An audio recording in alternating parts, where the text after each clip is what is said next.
Banten masuk 3 besar daerah paling korup selama dipimpin Rano Karno. Ada apa dengan Rano Karno, sehingga masyarakat melakukan aksi desak KPK? Rano Karno sempat mengaku bahwa doi menerima aliran dana 7,5 miliar. Assalamualaikum warahmatullahi wabarakatuh. Kembali lagi bersama kami di kajian online daily. Rekan-rekan, menjelang pelantikan kepala daerah dan wakil kepala daerah yang memang sempat meminta diundur oleh Bapak Presiden Prabowo Subianto, memang tanggalnya sudah ditetapkan. Namun, lagi-lagi menjelang pelantikan ada isu panas, apalagi kalau bukan korupsi. Iya, tepat sekali rekan-rekan. Pada kenyataannya, ketika konsensus hukum dianggap tidak bisa memuaskan publik, ternyata hal tersebut menjadi polemik yang akan meledak di kemudian hari. Dan inilah buktinya, benar-benar terbukti nyata. Rekan-rekan sekalian, masyarakat kembali mempertanyakan kredibilitas gubernur dan wakil gubernur terpilih DKI Pramono dan Rano. Ya, kita tahu bahwa pasangan ini sangat luar biasa. Pasangan ini dianggap sangat mampu dan paling kompeten untuk memimpin Jakarta 5 tahun ke depan. Namun, ketika melihat rekam jejaknya di masa lalu, begitu sangat-sangat mengkhawatirkan. Pramono disebut-sebut Setia Novanto dalam persidangan menerima aliran dana sejumlah 500 US dollar, kemudian Rano Karno atau Sidua terjerat kasus korupsi alat kesehatan dan penerimaan suap. Bahkan pada saat beliau menjadi wakil gubernur, masuk dalam pusaran skandal korupsi Ratu Atut, dan masuk pula ketika beliau menjadi gubernur Banten. Bahkan salah satu tokoh pendiri Banten mengatakan Banten masuk daerah terkorup saat dipimpin oleh Rano Karno. Nah, pertanyaannya, ketika yang bersangkutan terbukti bersalah atau menjadi tersangka, apa opsi hukum yang diambil? Apakah harus dibatalkan pelantikannya atau justru ada opsi-opsi lain? Dan saya tidak dapat membayangkan bagaimana gejolak yang terjadi jika benar-benar KPK menemukan atau memiliki bukti dan bisa menghadirkan bukti keterlibatan dua tokoh ini. Karena seperti yang kita ketahui bahwa gejolak di masyarakat mulai hadir dan mulai tumbuh. Bahkan sebelum pencoblosan sudah diingatkan, masyarakat meminta KPK untuk memberikan setidaknya kepastian hukum atas tokoh tersebut. Karena memang ketika berbicara 5 tahun ke depan sangat tidak lucu dan tidak etis rasanya ketika kota pusat ekonomi Indonesia harus dipimpin oleh pihak-pihak yang berskandal. Namun tentu saja ini memang perlu didalami lebih lanjut. Adapun kenapa isu ini muncul? Karena sudah dalam tahap persidangan. Pramono memang disebut dalam persidangan, kemudian Rano bahkan sudah sempat dipanggil oleh KPK.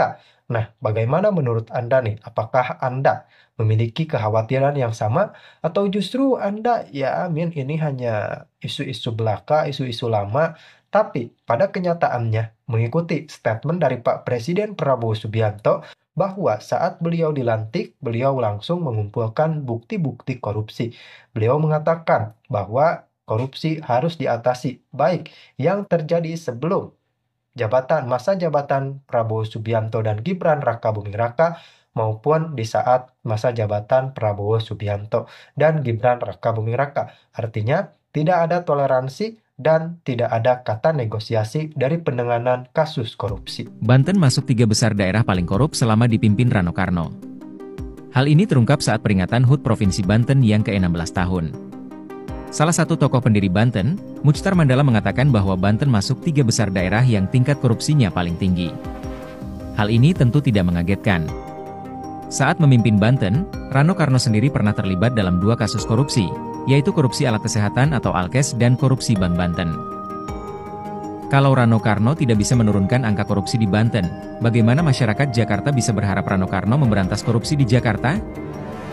Ada apa dengan Rano Karno, sehingga masyarakat melakukan aksi desak KPK untuk tegas dengan dugaan Karno yang terlibat kasus korupsi? Dalam aksi yang dilakukan pada Jumat kemarin, salah satu nama yang disebut-sebut dalam kasus ini adalah Rano Karno, calon wakil gubernur Jakarta tahun 2024 yang diduga terlibat dalam pengadaan alat kesehatan yang penuh pertanyaan. Tidak hanya itu, publik juga mendesak KPK untuk segera memberikan kejelasan karena dengan ketidakpastian hanya menambah spekulasi serta merusak citra politik. Aksi yang dilakukan massa di gedung KPK yang menuntut kepastian hukum terkait dugaan korupsi EKTP serta pengadaan alat kesehatan di Banten bukan tanpa sebab. Masyarakat justru semakin bertanya-tanya karena kemungkinan besar Rano Karno terlibat di dalamnya.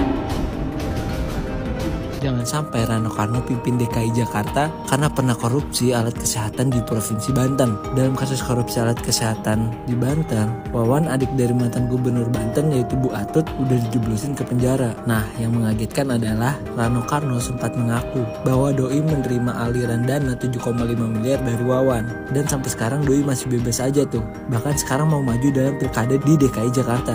Kasus korupsi alat kesehatan di Banten ini sempat menarik perhatian publik karena ngelibatin dana yang cukup besar dan banyak tokoh penting. Rano Karno sendiri terlibat dalam kasus korupsi tersebut. Harusnya seorang pejabat tuh nggak boleh menerima uang cuma-cuma, apalagi dengan jumlah yang fantastis. 7,5 miliar tuh nggak kecil, friend. Tapi sayangnya sampai saat ini Rano Karno tuh nggak pernah diproses lebih lanjut dalam kasus penerimaan uang tersebut. Udah banyak pihak nih yang mendesak KPK atau Komisi Pemberantasan Korupsi untuk mengusut kasus skandal korupsi yang melibatkan Wawan dan untuk memastikan apakah ada keterlibatan lebih lanjut dari Rano Karno. Dan Prabowo tentang pengampunan bagi koruptor yang bersedia mengembalikan uangnya sangat erat terkait dengan fenomena penumpukan uang tunai itu. Kita bicara dulu soal uang korupsi yang disimpan dalam bentuk tunai. Oktober lalu, Kejaksaan Agung menemukan uang tunai hampir 1 triliun rupiah di rumah mantan pejabat Mahkamah Agung Zaraf Richard. Bayangkan bertumpuknya uang tunai itu di rumah Richard. Richard sendiri ditangkap terkait dugaan suap pengurusan kasasi Ronald Tanur di Bali. Tapi uang hampir 1 triliun itu tentu bukan hanya datang dari kasus Tanur.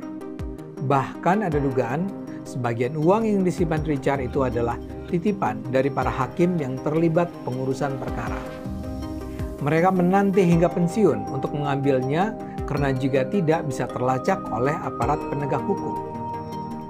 Yang terbongkar bukan cuma uang rupiah, tapi juga berbagai mata uang asing. Yang rupiah sih cuma sekitar 5,7 miliar rupiah, sisanya uang asing.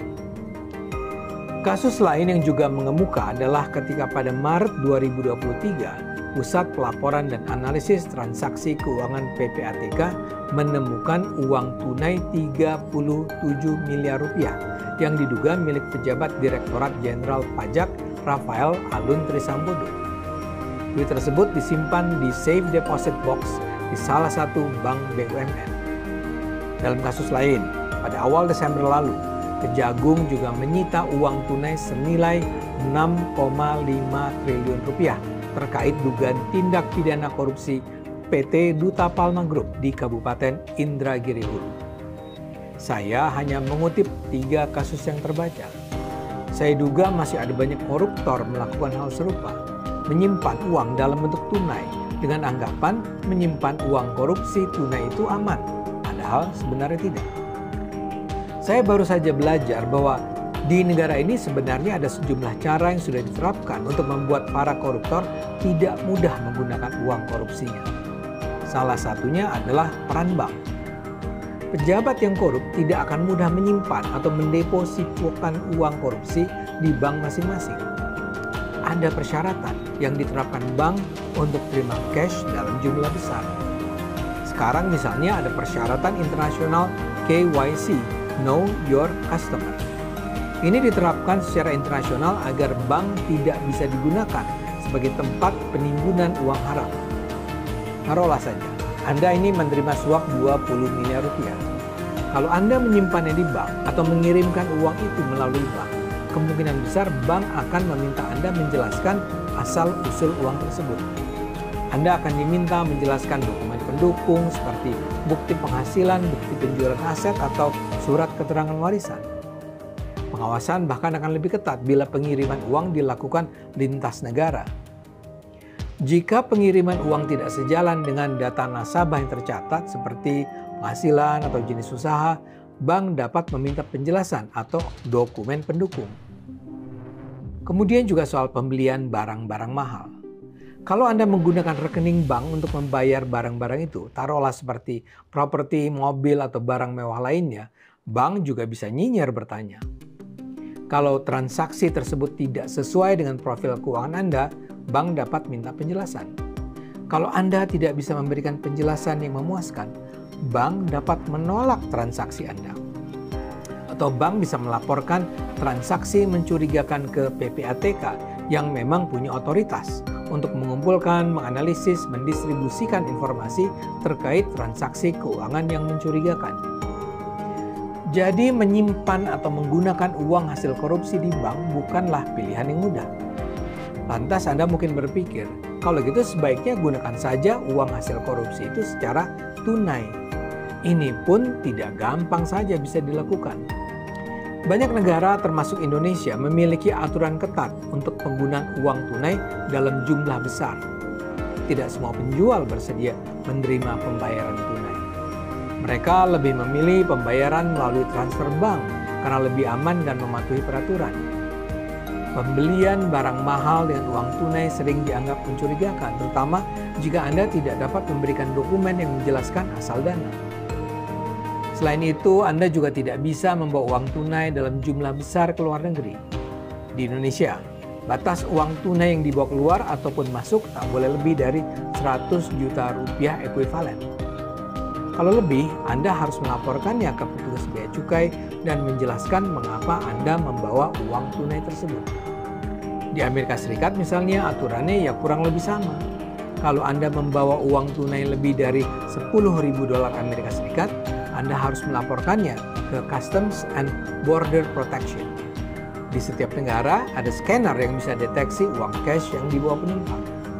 Jika melebihi limitnya, sensor akan beroperasi. Jika Anda gagal melaporkan, uang tunai tersebut bisa disita pihak berwenang. Kalau Anda berpikir untuk menukar saja uang korupsi Anda dengan valuta asing, itu pun ada aturan dan batasannya. Dalam setiap transaksi Anda, kita harus isi detail pribadi, tujuan kebutuhan, NPWP, dan lain-lain. Data ini terkumpul di sistem Bank Indonesia dan PPATK. Siapapun yang beli valuta asing di NKRI terekam jejaknya. Jadi dengan segenap aturan itu, sulit bagi para koruptor bawa uang jalan-jalan ke luar negeri dengan membawa jutaan dolar Amerika Serikat misalnya. Ruang gerak untuk transaksi dengan tunai yang bernilai besar sangat terbatas. Para koruptor bisa saja merasa kaya karena punya banyak uang, tapi uang itu tidak bisa dengan mudah mereka gunakan. Karena itulah fenomena penimbunan uang korupsi tunai oleh para koruptor terjadi. Praktek suap menyuap seringkali terjadi dalam bentuk serah terima uang tunai karena kesulitan pengaliran dana uang korupsi melalui bank. KPK mencatat setidaknya ada 790 perkara suap menyuap yang ditanganinya sejak 2004 hingga 2021. Menariknya, kalaupun mereka berhasil memiliki korupsi uang tunai itu, para koruptor tetap tidak tahu bagaimana mereka bisa menggunakannya. Di Indonesia kita juga sudah mendengar adanya upaya untuk menggolkan RUU pembatasan transaksi kartal atau tunai. Ini penting untuk melawan kejahatan finansial yang dilakukan dengan transaksi tunai. Kita memang memerlukan regulasi yang lebih kuat yang bisa menjadi dasar hukum bagi otoritas terkait transaksi tunai yang melampaui batas. Bahwa ternyata ada resistensi di DPR terhadap RUU ini justru menunjukkan urgensi penerapannya. Karena nampaknya praktik kotor yang mengarah pada tindak pidana korupsi dan pencucian uang ini oleh sebagian orang telah dianggap wajar. Sejak 2017, naskah RUU pembatasan transaksi uang kartal telah ada, tapi tidak pernah dibahas meskipun telah masuk ke dalam daftar prolegnas 5 tahunan. Sekarang saya ingin kembali pada gagasan Presiden Prabowo soal pengembalian hasil korupsi secara diam-diam dengan janji akan dimaafkan. Itu menurut saya adalah ide yang layak dipertimbangkan. Para koruptor itu toh tidak mudah bisa menggunakan hasil korupsinya. Jadi kenapa juga tidak kita minta mengembalikannya saja ke negara? Memang itu tidak cukup. Memang tetap harus dipikirkan bagaimana caranya agar para koruptor merasa takut atau jera untuk melakukan korupsi. Hukuman terhadap koruptor tak bisa lagi diberikan secara sembarangan seperti yang terjadi pada kasus Harvey Muiz. Koruptor harus sadar bahwa dia dan keluarganya akan menderita kalau sampai tertangkap korupsi. Namun, menyelidiki dan menyidik korupsi tidaklah murah. Memberi kesempatan bagi koruptor mengembalikan uang akan jauh lebih murah. Hanya saja harus ada skema yang membuat para koruptor merasa mereka sebaiknya berhenti melakukan korupsi. Bila negara semakin ketat mengawasi perolehan, penyimpanan, penggunaan uang, dan para koruptor diberi kesempatan untuk mengembalikan uang untuk mendapatkan pengampunan, saya duga sebagian uang tunai yang ada di tangan para koruptor sangat mungkin mengalir kembali ke negara.